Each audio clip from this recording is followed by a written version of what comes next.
Hi all, this is Skate, and today I have a sneak peek for you at the new event which is coming up, which is the Warhammer 4000 event, and this is one of the tanks which is coming with this event. This is the Predator UM, or for those in the know, it's the Ultramarines Predator tank. It's available with this legendary skin. This is the Iron Fist skin. Or you have the other alternative of the stereotypical blue skin, which you would usually see apparently associated with the Warhammer Marines. Now, I think it's fair to say it's pretty well known, if you watch my videos anyway, I'm not a big fan of fake tanks in the game, or fantasy tanks. And I can't believe I'm going to say this, but I don't actually mind these tanks so much. I remember when I was a kid, my uncle would build Warhammer Ultramarine stuff, and he did a bloody amazing job on them. They looked incredible, and he had two of these on the shelf. So I remember this colour scheme. I remember a tank which looked like this. I don't remember the turret, but I definitely remember that hull.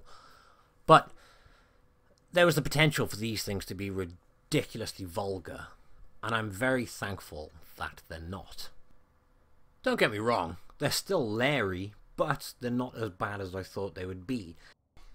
And they're not overpowered, but the statistics make them quite interesting. I mean, 130mm of frontal armour, combined with 1,320 hit points on a tier 7 heavy. And this thing is an autoloader, and the autoloader looks very interesting. 3 shells in the magazine, 1.5 reload between each shell, and a 12-second reload. You're looking at 165mm of penetration and an average damage of 180 on the AP, with an average damage of 145 on the APCR. All in all, it looks like it has the potential to have an interesting playstyle. But this is just a sneak peek. We will have to wait and see. I gotta say though, for some reason this tank reminds me of an FV432. I've driven an FV432, and I don't know why, this just reminds me of it. Now this next tank, this one looks very odd. For starters, that looks like a barrel taken straight from a Sturmtiger, which instantly took me off topic of Ultramarines and Warhammer and made me instantly think, ooh, does that mean they can balance a Sturmtiger into the game? I really, really hope they do. Now, obviously, aside from that giant barrel on the front of this, you also have that massive bucket or plough or whatever you want to call it on the front. Now, that's going to act as spaced armour. Again, just to show you very quickly, there is a legendary camo for this, also an Iron Fist camo, and this one changes the name of this tank to a Vindicator IF. But yeah, looking at the front of this thing, you've got that big old block of armour on the front, followed by a big gap, and then followed by some angled armour. So I am interested to see what this thing is going to play out like. On paper, it only has 120mm of frontal armour. That's 10 less than the heavy tank we just looked at. But that's on paper. We can quite clearly see that it's got a very unique layout to the front of this armour. So although on paper it's got less, this might be better. Once I can get this thing into a room to test it, and we can release proper videos, not just sneak peeks, we can definitely let you know.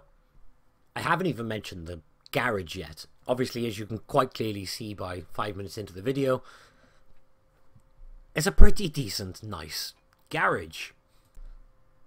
It's certainly something unique and different for the duration of this event anyway. What I would like to talk about more than anything though is the gun on this thing. When you look at the gun, it looks like it's going to be an absolute monster, but it's not.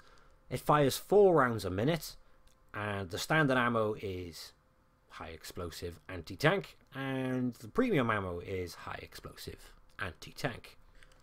And if we have a quick look at the HE on this thing, it has 80mm of penetration and an average damage of 900. Now let's compare that to, I don't know, what can I think, a tier 7 which has a great big derp gun. Oh yeah, the SU-152 with the 152mm gun. So this has less penetration, less rate of fire, and less average damage than the SU-152.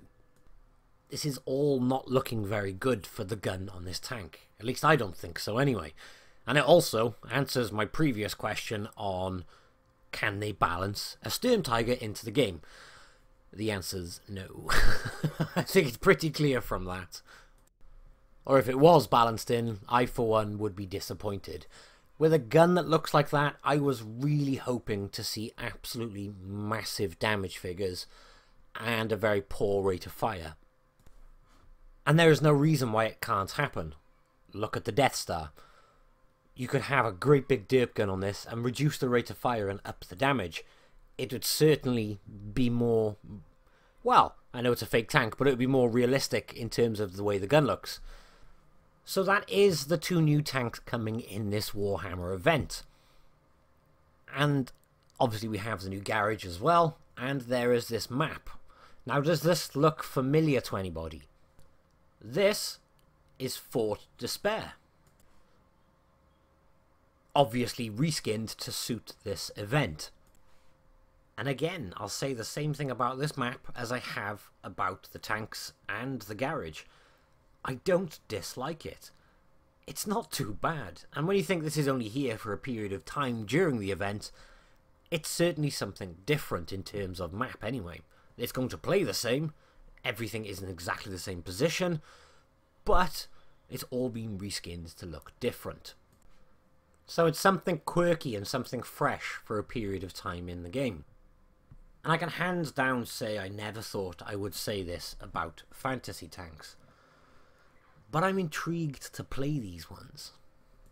I'm skeptical, but I'm intrigued. But that is all the information I have on this event at the moment. This is intended as just a sneak peek. As soon as I get more information about what the event entails and what we need to do, I will share it with you as soon as possible. I hope you have enjoyed this sneak peek. Thank you all for watching, and I will catch you in the next one. Bye-bye.